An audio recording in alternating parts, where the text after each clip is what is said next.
Do you want to be a fighter? RMC. Here comes Inoue. That destructive power does it again. Fighters Club. I'm the baddest motherfucker on the planet. Hey, je vous avais dit quoi? Charles Chevalier. I am the greatest.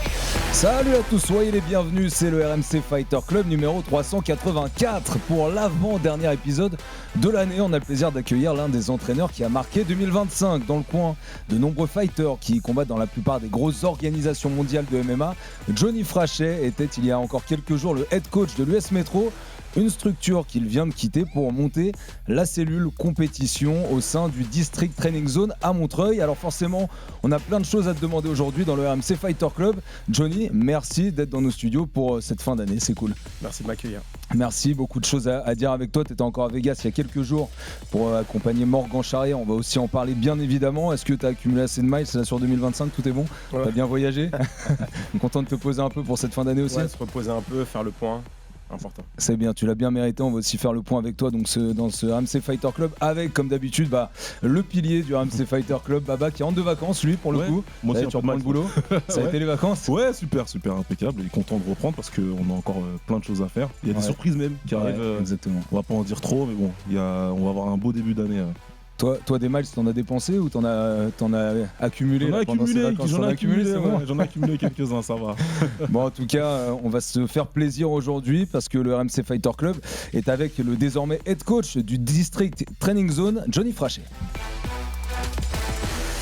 Et comme d'hab, pour continuer à nous donner de la force, likez, quelles que soient les plateformes, commentez aussi, et que vous soyez d'accord avec nous ou pas, bien évidemment. Et vous pouvez aussi mettre une alerte dès qu'un nouvel épisode sera publié. D'ailleurs, cette semaine, Baba, on va publier un Fighter Club pour récompenser un petit peu ce qu'on a préféré sur cette année 2025. Il y aura peut-être des surprises, mais il y a beaucoup de choses à dire. On va se baser sur l'UFC, mais on va aussi essayer de regarder un petit peu ailleurs. Ouais, c'était une très très belle année pour le MMA, déjà français et puis surtout mondial. On a vu beaucoup de belles choses, donc voilà, on va en notre âme et conscience, avec nos critères très personnels, choisir ce qui nous a fait le plus kiffer. Et puis comme ça, vous pourrez vous aussi dans les commentaires nous raconter tout ça. Et évidemment, le RMC Fighter Club continuera avec toute l'équipe en 2026. Johnny Frachet, merci encore d'être avec nous. Tu étais avec nous, c'était au mois de juin. Depuis, la situation a bien changé. On va l'évoquer, on va essayer de rentrer dans le détail pour comprendre pourquoi est-ce que tu as quitté l'US Metro. D'abord, on voulait juste prendre des nouvelles de Morgan Charrière, avec qui tu étais aux États-Unis il y a 10 jours à peu près. Qui a pris un très gros KO contre Melquizel Costa. Ça a beaucoup fait parler aussi, on y reviendra. Juste comment va Morgan 10 jours après ce KO? Là, il se repose, il suit le protocole commotion. Il est encore aux États-Unis et puis il est bien. Grosse déception, bien sûr. Mais le protocole de récupération a commencé. Et puis surtout, même mentalement, il faut qu'il se repose, qu'il prenne de la distance. Il va bien.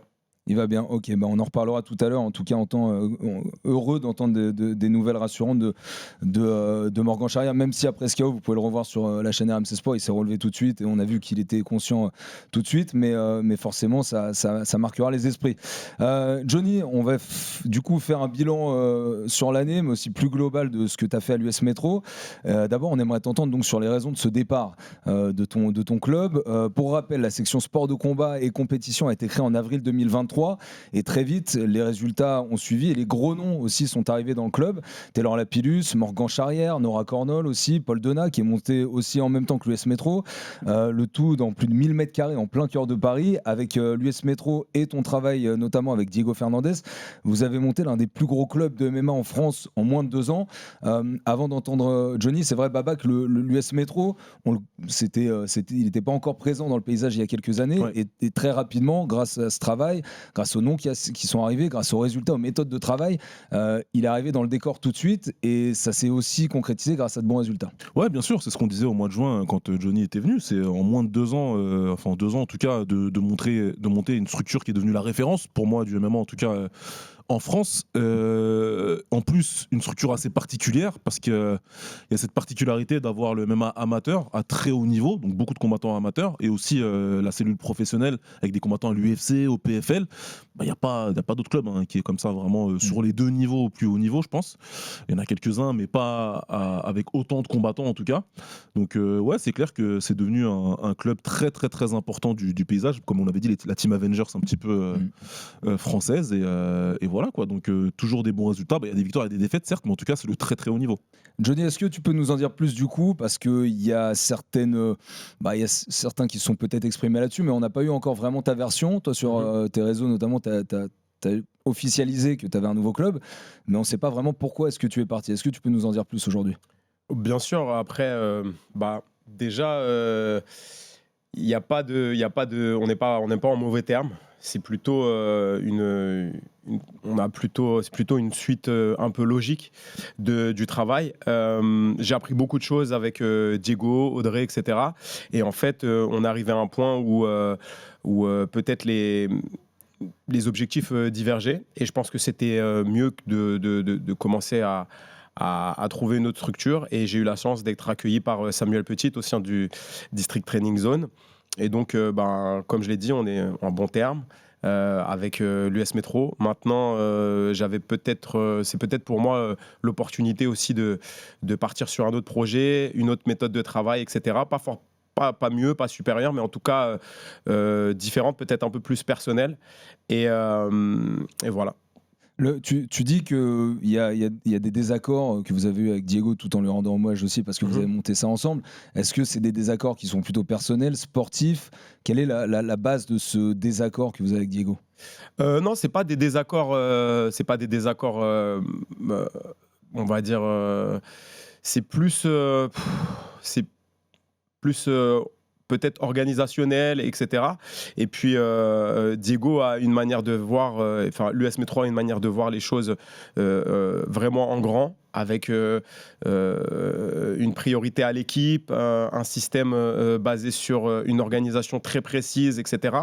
Et au fur et à mesure, moi, je voyais un petit peu différemment. Il n'y a pas eu de dispute ni quoi que ce soit, mais pour pouvoir continuer de ce travail de manière en harmonie avec les différents intervenants, etc. J'ai préféré prendre mon envol, on va dire, et partir dans une autre salle, et j'ai été accueilli par Samuel Petit, donc c'est top. Baba, c'est forcément nous dans le milieu du MMA qui est un milieu assez petit et ça va être aussi la suite des questions qu'on va poser à Johnny, mais c'est quelque chose qu'on n'a pas vu venir. Ça a été assez soudain là, sur cette fin d'année et on ne s'attendait pas à voir cette cellule haut niveau de l'US Métro se reformer comme ça et Johnny quitter l'US Métro. Donc pour nous, ça a été une surprise aussi dans la temporalité. Ouais, c'est même plutôt l'inverse parce que si tu veux, on s'installe dans un paysage du MMA français qui se professionnalise.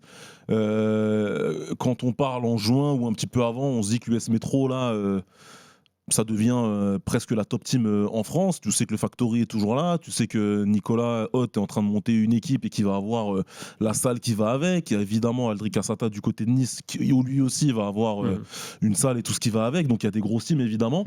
Et le fan et analyste de MMA est content parce que tu dis ok, c'est cool, là on se professionnalise partout dans le pays, on a des grosses teams partout et c'est comme ça que ça fonctionne. Le MMA qui est un sport, on le sait tous, américano-brésilien, c'est des grosses teams au Brésil, des grosses teams aux States et c'est comme ça. Et moi je suis toujours, et tu le sais très bien Charles, je dis toujours que si on peut tout faire chez nous et ne pas avoir besoin d'aller aux States, faire des camps, tout ça, ce sera parfait.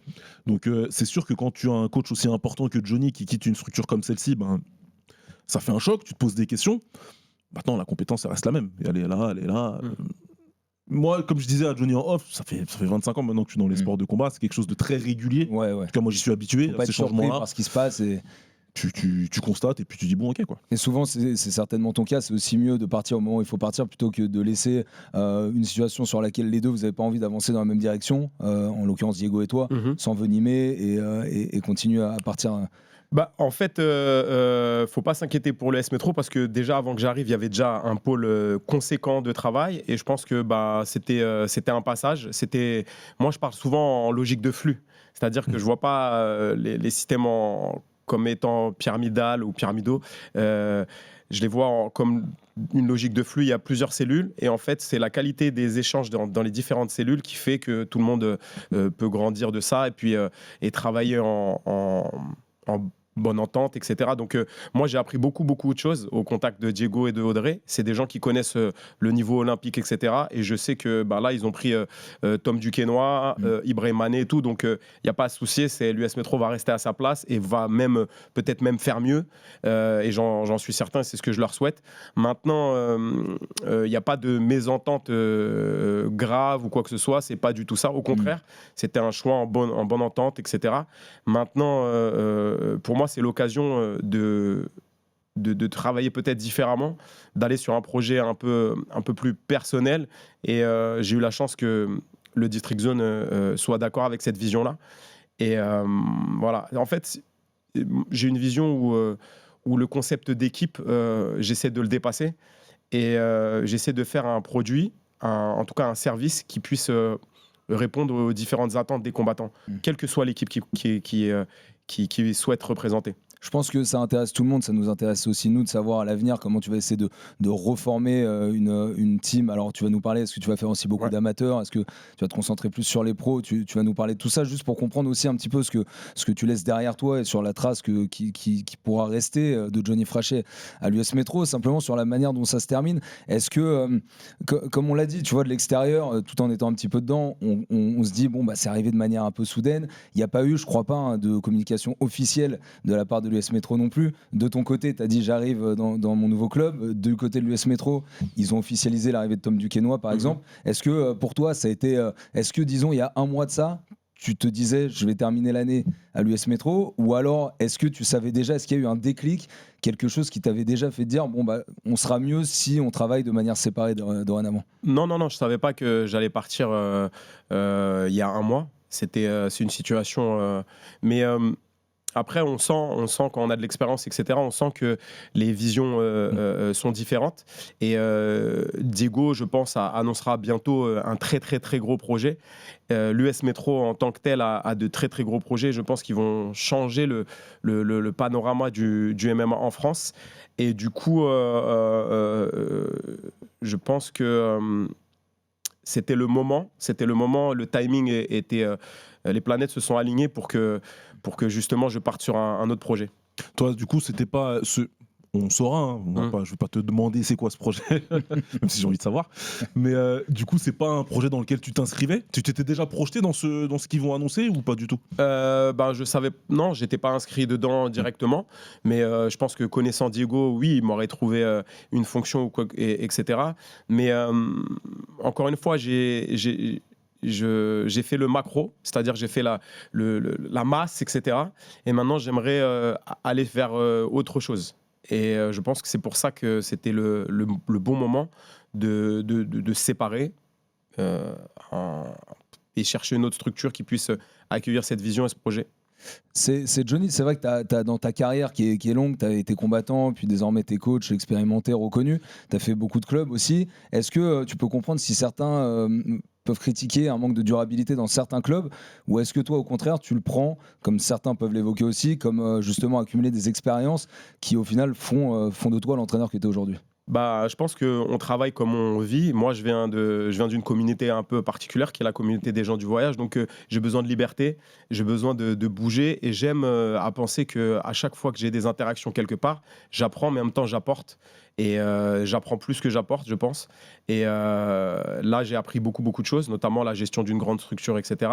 Pourquoi pas un jour partir sur un projet, avoir ma structure à moi. Mais il me plaît de changer et de travailler différemment dans un autre milieu.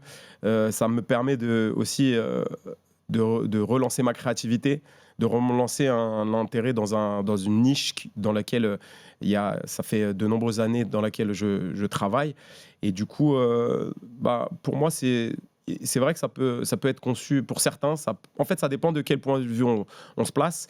Effectivement, si on se place sur une, comme je disais tout à l'heure, quelque chose de linéaire, voire de pyramidal, où en fait on monte et puis on se stabilise, on construit toujours au même endroit. Mais moi, je pense que j'ai toujours des bons contacts avec le NR Fight, avec d'autres personnes avec qui j'ai travaillé. Par exemple, Kostia, je travaille dans sa salle, Asgard, et on est toujours en très très bon contact. C'est un coach et un combattant maintenant. Il est entraîneur de l'équipe de France de boxe anglaise, il est préparateur physique de l'équipe de France de boxe anglaise. Et du coup, Ces flux, moi, me permettent de me renouveler, me permettent de voir les choses différemment, de toucher d'autres athlètes et de me fixer d'autres objectifs.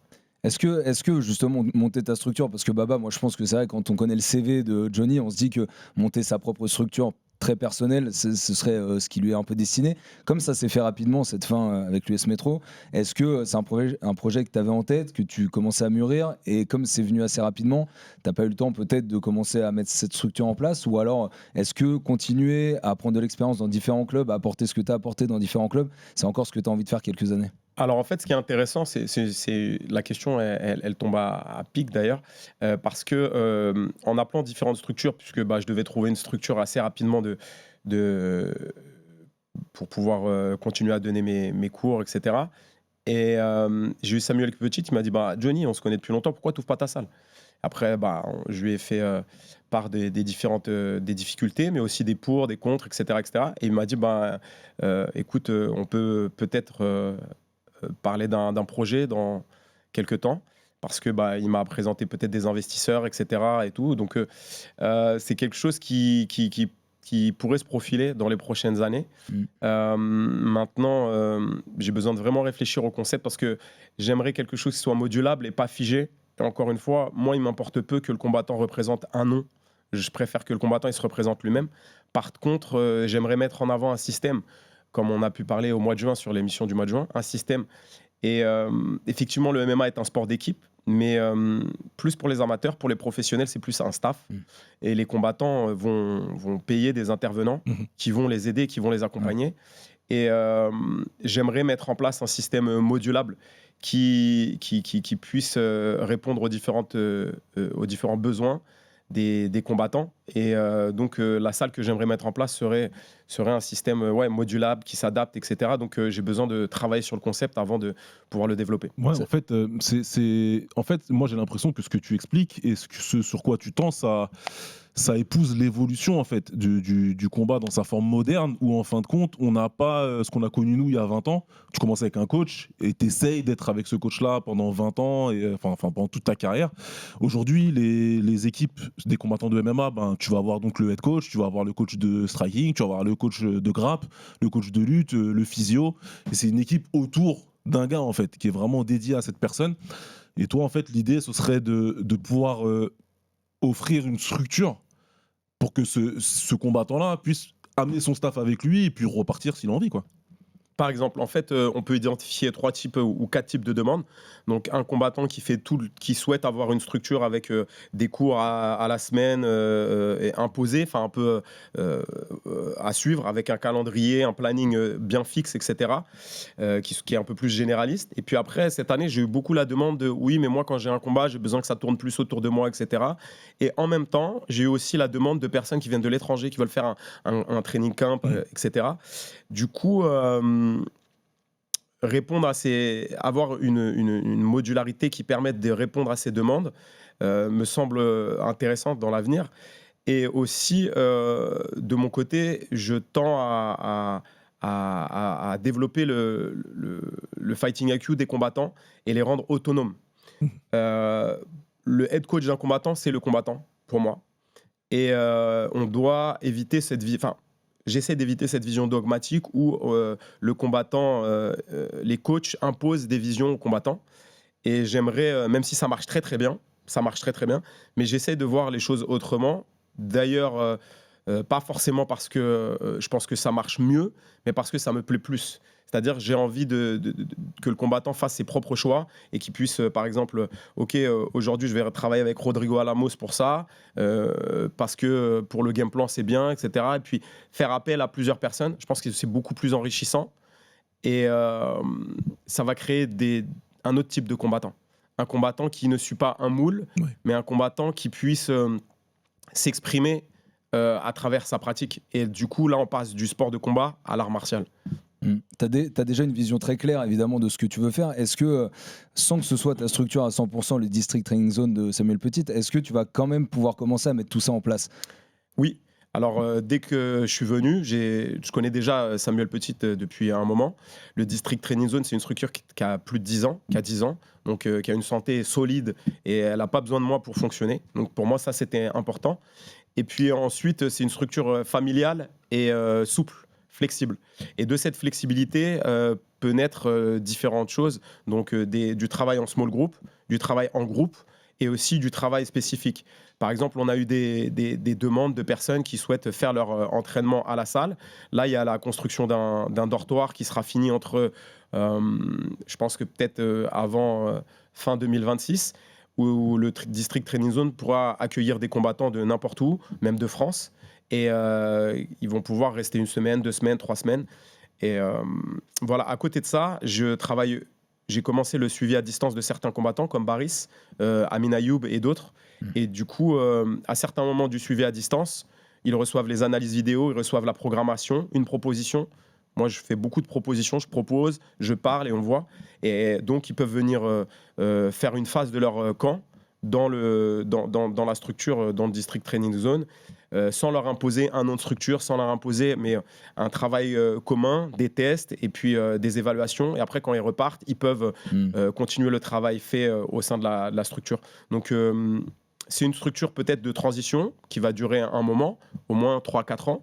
Mais en tout cas, c'est une structure qui me permet ce travail et qui me laisse la latitude de travailler de cette manière. Mais donc tu t'inscris déjà dans ce moyen terme, 3-4 ans, c'est là que tu as envie d'évoluer pour continuer à travailler tes skills, continuer à travailler cette méthode, essayer de l'imprégner un petit peu au District Training Zone pour peut-être l'agrandir derrière. Comme j'ai dit, mais je préfère pas m'avancer dessus, on apprend à se connaître avec Samuel et les différents investisseurs de la structure et puis on va voir comment ça avance. J'ai déjà eu pas mal c'est marrant, moi je suis pas trop quelqu'un dans le business, etc.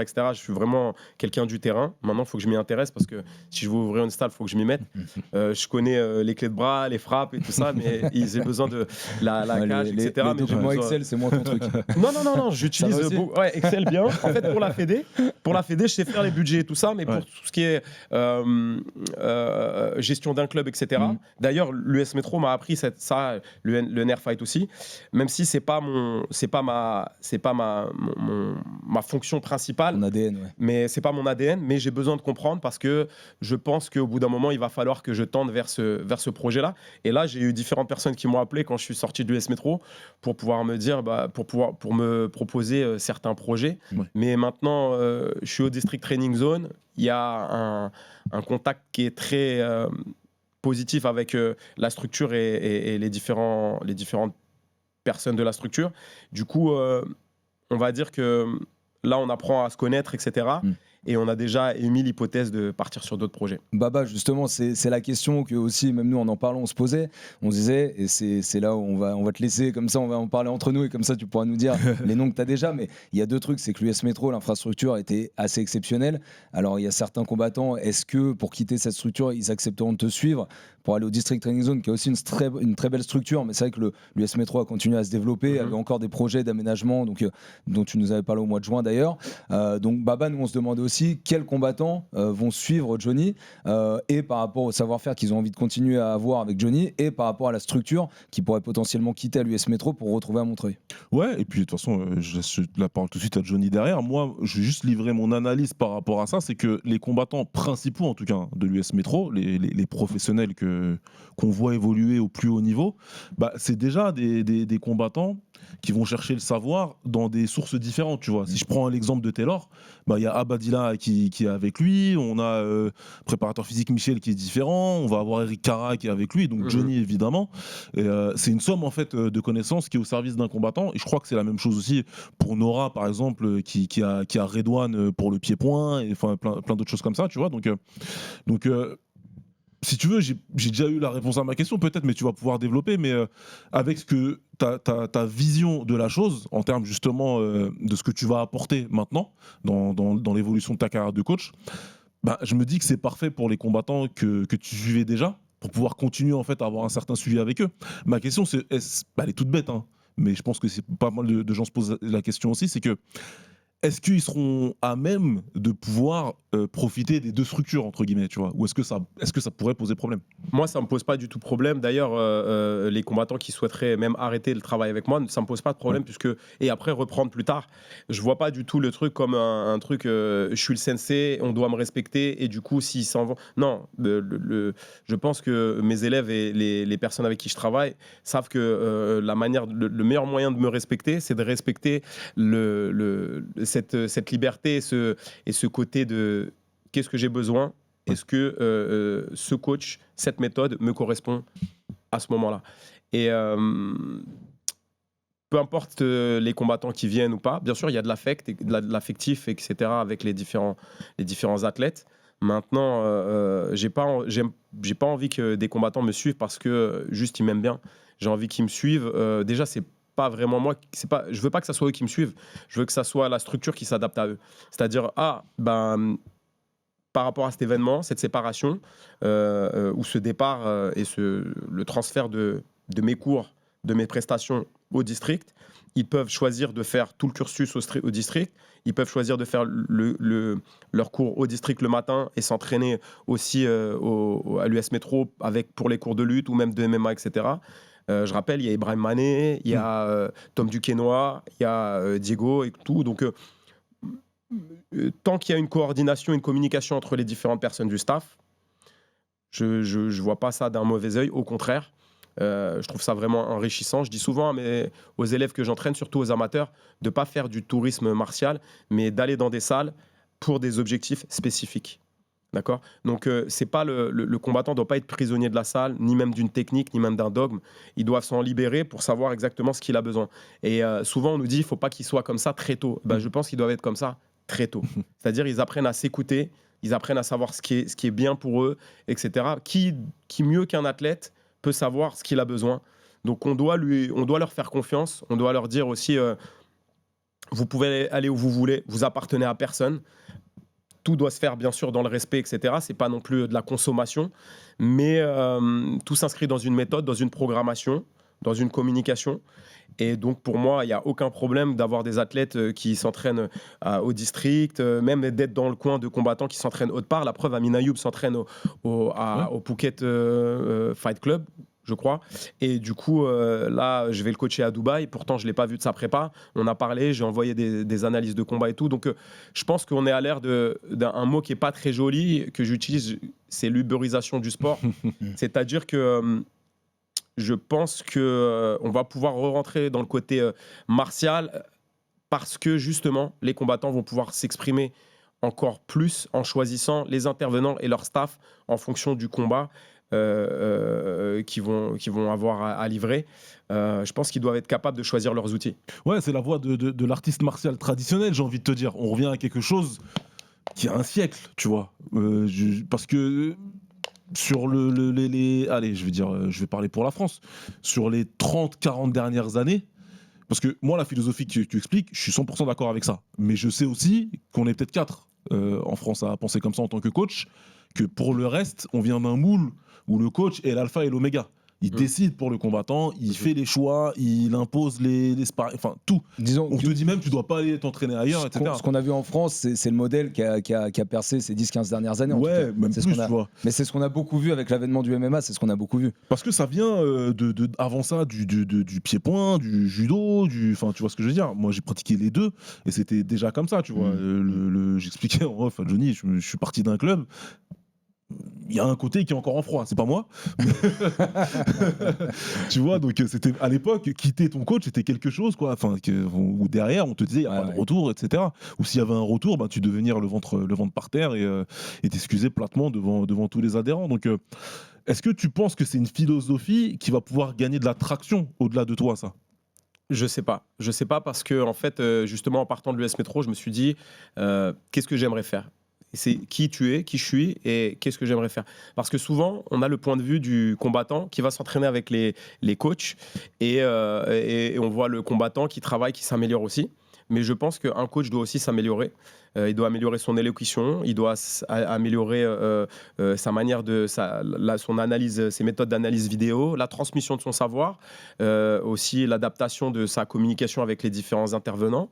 Il y a aussi beaucoup de coordination, utiliser de nouveaux outils. Et je pense que je continue mon évolution en tant que de combattant, mais dans le rôle de coach. C'est-à-dire que j'affûte mes différentes connaissances et méthodes en changeant de club et en évoluant. Donc en fait, ce que je prône, je peux pas empêcher des élèves de faire ce que moi je fais. Et je pense que parfois il y a des cycles. Il y a des combattants qui peuvent rester 3-4 ans avec un coach, avec une méthode, et ensuite pour relancer de la croissance, il doit aller vers un autre et peut-être même revenir après. Ouais. Mais ces échanges, ces flux permettent aux coachs et aux combattants de s'aiguiser et d'améliorer leur méthodologie et l'acuité de leur analyse du combat. Parce que le combat, on le rappelle, c'est des millimètres et des secondes. Et du coup, on a besoin d'être frais mentalement. Et on le voit maintenant dans le MMA, on a des combattants qui gagnent des combats et qui sortent des techniques ou des stratégies auxquelles on n'avait jamais pensé avant, etc. Je pense qu'on doit tendre vers ça maintenant. On a vu un peu tout dans le MMA. On doit tendre maintenant vers la personnalisation et vers l'art. Dans le côté où qui je suis, comment j'aime m'entraîner, qu'est-ce qui est bon pour moi et quel entraîneur est bon à ce moment-là de ma vie, quelle méthode et va être efficace. Et même aussi, on voit de plus en plus de combattants qui subissent leur entraînement. Ils viennent à l'entraînement, ils sourient pas et tout ça. Moi, j'aime bien que les mecs, ils arrivent, ok, on va se taper, on va se battre, on va faire le cutting, etc. et tout. Mais j'ai envie que quand ils regardent à la fin de leur carrière, et ils se disent, bon, bah, il y a eu des moments difficiles, mais c'était bien quand même. C'était bien, j'ai rencontré de bonnes personnes, etc. Paul Donat, c'est un bon exemple de ça. Ouais, 100%, c'est un artiste. Paul, c'est un artiste, je lui dis, il y a 2 méthodes d'entraînement. Il y a la résolution dynamique, c'est-à-dire je te mets dans un problème, tu le résous tout seul et je te donne quelques billes. Et tu as l'optimisation. L'optimisation, tu fais un jab et je te corrige ton jab et centimètre par centimètre. Chaque combattant va avoir une méthode qui va lui être plus adaptée. Plus de l'optimisation, il a besoin de répéter 1000 fois le même mouvement, ou l'autre, plus faire beaucoup de sparring à thème et de résoudre. Et je pense que ceux qui sont plus artistiques, ont besoin qu'on les laisse un petit peu s'exprimer. Ouais. Alors peut-être qu'ils vont faire des erreurs, peut-être qu'on va se tromper, mais ça fait partie de ce qu'ils vont laisser derrière eux, et aussi ça fait partie aussi de leur manière d'évoluer en tant que combattant, mais aussi en tant que personne. Tout ça, tous ces changements qu'on est en train d'évoquer, puisqu'on parle aussi de noms, c'est ce qu'on va essayer de te demander, mais ça fait à peine 2 semaines que tu sais que l'US Metro et Johnny Frachet c'est terminé. Est-ce que tu as déjà cité quelques noms, Amin Ayoub par exemple, est-ce que tu as eu d'autres combattants qui t'ont dit ok, moi le projet, j'ai envie d'y aller avec toi, je sais déjà que je vais te suivre dans ton nouveau club. Est-ce que tu en as à l'inverse d'autres qui t'ont dit écoute Johnny, pour moi ça va être compliqué de prendre position maintenant, donc je resterai à l'US Metro et pour l'instant j'y bouge pas. Est-ce que tu as déjà concrètement, ou alors d'un point de vue plus global, certains noms qui t'ont suivi ou qui ont décidé de ne pas y aller, et globalement comment est-ce que tu ressens l'atmosphère autour de tout ça?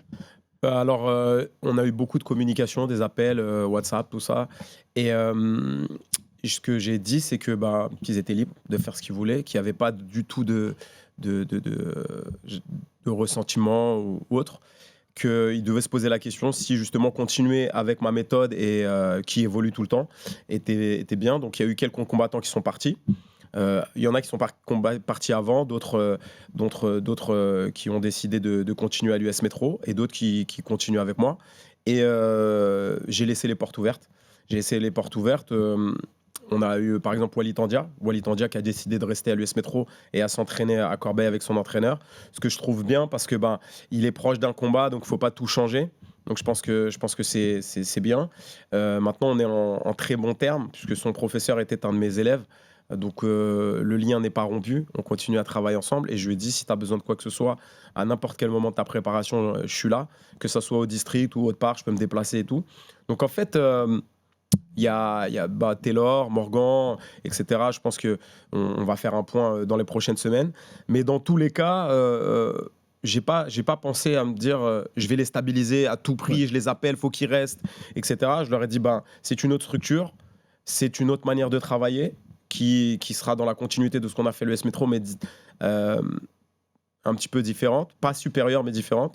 Et du coup, vous faites ce que vous voulez, ce que vous avez besoin. En tout cas, le club est là, la structure est là, je suis là, et vous venez. Mais à côté de ça, moi, mon travail ne peut pas s'arrêter. Il doit continuer. Je peaufine les méthodes, je continue tout le travail qui constitue les qualités d'un coach et j'essaie d'évoluer le plus possible. J'ai créé des champions, j'en ai accompagné. Il y en a d'autres avec qui je fais un suivi à distance et ça va continuer. Donc, peu importe qui parte, le travail, la méthode continue et il y aura des résultats quoi qu'il arrive, puisque en fait, c'est des essais, quoi. C'est trial and error. C'est on essaye, on voit et on corrige. Donc, de toute façon, il y aura des résultats et que tout le monde parte ou que tout le monde reste ou que certains restent, peu importe, tant que tout le monde est bien avec ses choix. Et en tout cas, le coach est là, la méthode est là. Il peut venir à n'importe quel moment si ça ne va pas.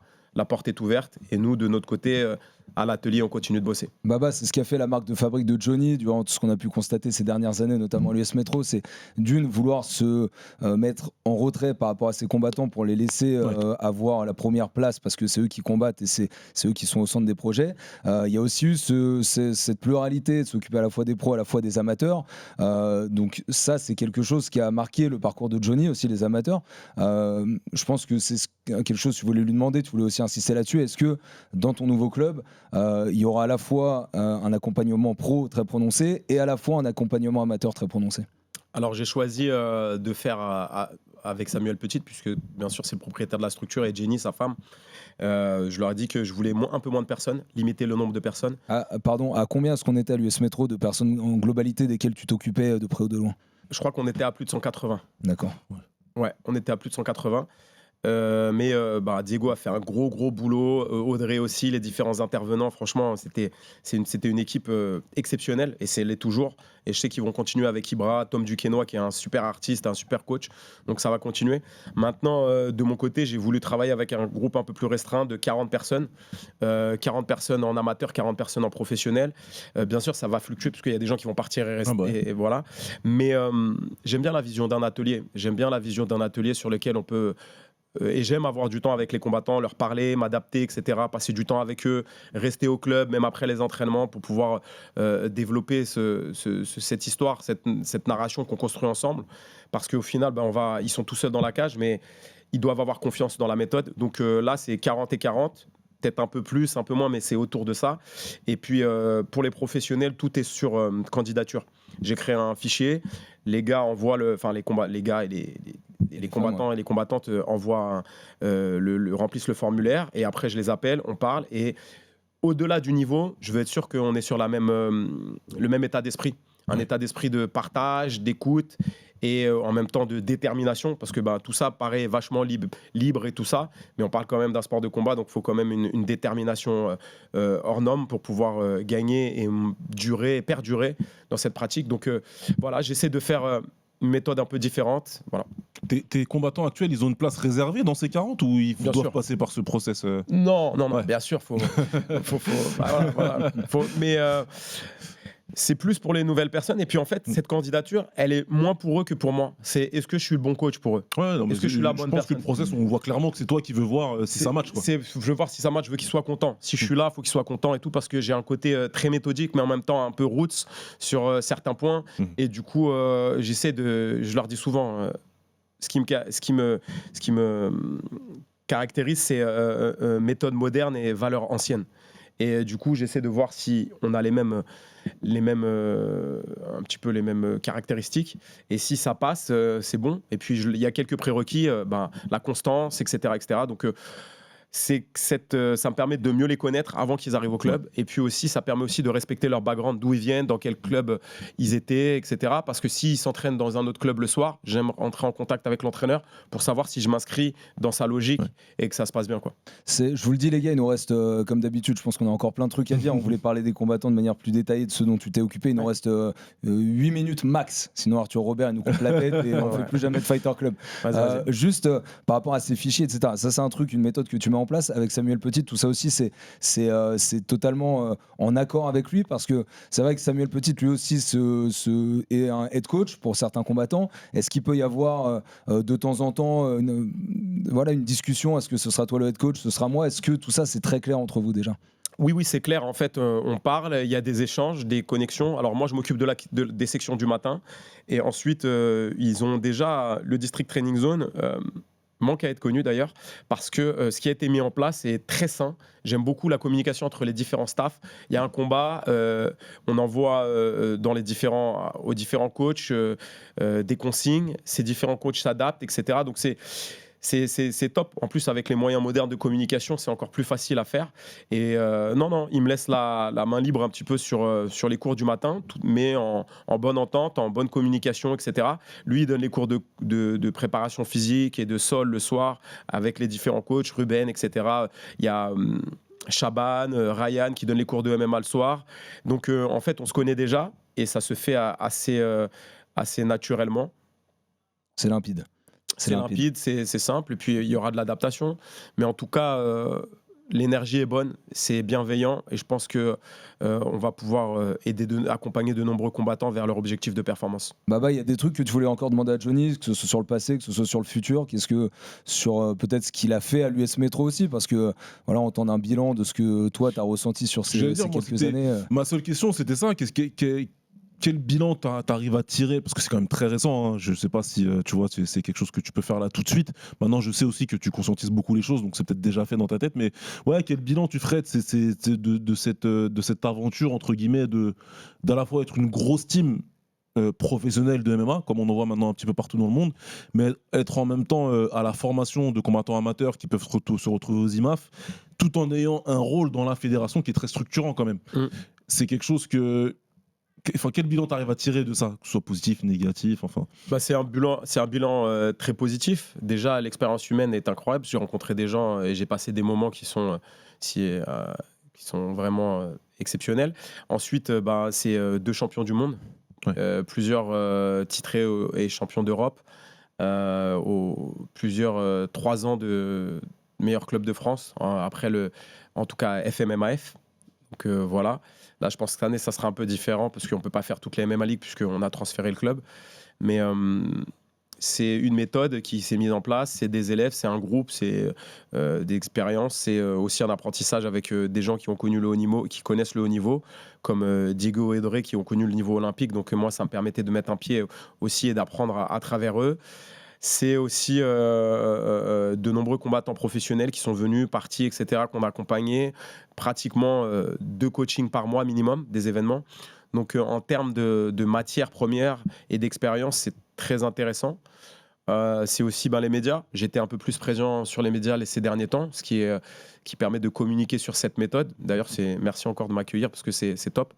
Et puis voilà, non, je pense que le bilan est plus que positif. J'espère que pour les différentes personnes avec qui je suis intervenu et j'ai travaillé, c'est la même chose. Et maintenant, on s'envole vers de nouvelles aventures, j'ai envie de dire, vers de nouveaux objectifs. Et puis... et d'autres organisations, et pourquoi pas travailler avec j'aimerais travailler avec des athlètes de l'étranger. On avait Nicolas Haute qui disait maintenant ça va être les gens qui viennent de l'extérieur qui vont venir s'entraîner en France. J'aimerais aussi avoir ce rôle, donc voilà. Évidemment, de la part de toute la communauté MMA, je pense, de Baba, de RMC Sport, de tout le monde, bravo quand même pour ce que vous avez fait à l'US Metro. Diego Fernandez, Audrey Prieto. Rodriguez. Rodriguez. Diego Rodriguez. Mes excuses, évidemment, Audrey Prieto. Toi, évidemment, et donc tout ce qui va s'en suivre. On a encore moins de temps qu'il y a 10 minutes, parce que là, il nous reste que 3 minutes, juste pour parler un peu de cette année 2025. Ouais. Tu sais combien de coins tu as fait à peu près? Tu les comptabilises ou... J'ai fait plus. Je pense qu'on a fait. Allez, si on calcule 2 par mois, ça ferait peut-être une vingtaine. Ouais, ça fait 24, mais des fois, il y a eu plusieurs combattants. Allez, je pense que je suis à plus de 50, voire 60, et ça, c'est la tranche basse. La moyenne basse, ouais. Qu'est-ce que tu retiens? Tu as peut-être un très grand souvenir qui te restera de 2025. On parle de, c'est vrai que tu es coach de Taylor Lapillus, tu es coach de Morgan Charrière, de Nora Cornol, tu t'occupes aussi de Paul Donat, de Walid Tandia, qui ont eu des ascensions éclairs en 2025. C'est quoi peut-être le truc qui te marquera le plus sur cette année? Ce qui m'a marqué le plus, c'est lors des IMAF. Bien sûr, tout l'UFC, etc., le PFL, tout ça, c'est incroyable. Mais c'est lors des IMAF, il y a une combattante qui s'appelle Myriam Benada qui a perdu en finale. Mais par contre, 2 semaines avant, elle me disait je suis pas sûr d'appartenir à ce milieu, j'ai pas le niveau, etc. Et puis à sa première participation au championnat du monde, elle va jusqu'en finale, elle perd. Et ça, c'est incroyable de les voir avancer et puis de se dire j'appartiens à ce milieu, je suis un champion, je suis une championne. Elle, ça a été vraiment la quintessence de ça. Et donc pour moi, c'est ce genre c'est ce moment que je me souviens le plus. En globalité, nous aussi, en 2025, il y a beaucoup de souvenirs qu'on peut avoir de Johnny, mais c'est vrai que peut-être aussi l'accompagnement de Taylor dans cette transition de passer de l'UFC au PFL avec la réussite qu'on lui connaît. Ça aussi, et ce gros changement stylistique qu'on a vu dans son dernier combat, quand même, qui est beaucoup plus agressif. Eric Cara, qui est son head coach d'ailleurs, qui gère très très bien tout ça. Moi, je travaille aussi. Je vais dire que je suis le head coach adjoint, plus sur la partie technique et tactique. Et effectivement, il fallait qu'il soit plus agressif, il fallait qu'on soit un peu plus percutant. C'est ce qu'il y a eu. Donc, félicitations au travail de Eric, Abadila et Jérôme Huon aussi, qui est un coach de boxe française qui s'adapte au MMA top. Et puis moi, j'ai pu participer de mon côté. Donc, Taylor, j'en parle même pas parce que c'est exceptionnel. On connaît, ça fait 15 ans maintenant. Non, mais à chaque fois, c'est une surprise et c'est un cadeau. Morgan, qui se relève de tout, et Nora, et tous les combattants sont un souvenir particulier. Puisque tu parles de Morgan, juste un mot, est-ce que tu veux te prononcer sur... Il y a eu ce chaos qui a pris Morgan, mais derrière, il y a une histoire aussi où Costa disait que Morgan n'était pas respectueux, que Morgan... est-ce que tu peux éclaircir un tout petit peu ça avant qu'on se quitte, ou il n'y a pas grand-chose à rajouter? Avant les combats, on ne se parle pas trop entre les combattants parce que ça permet de... Tu es dans une zone où tu t'es concentré sur toi-même, mais chaque combattant a une manière différente de vivre le pré-combat.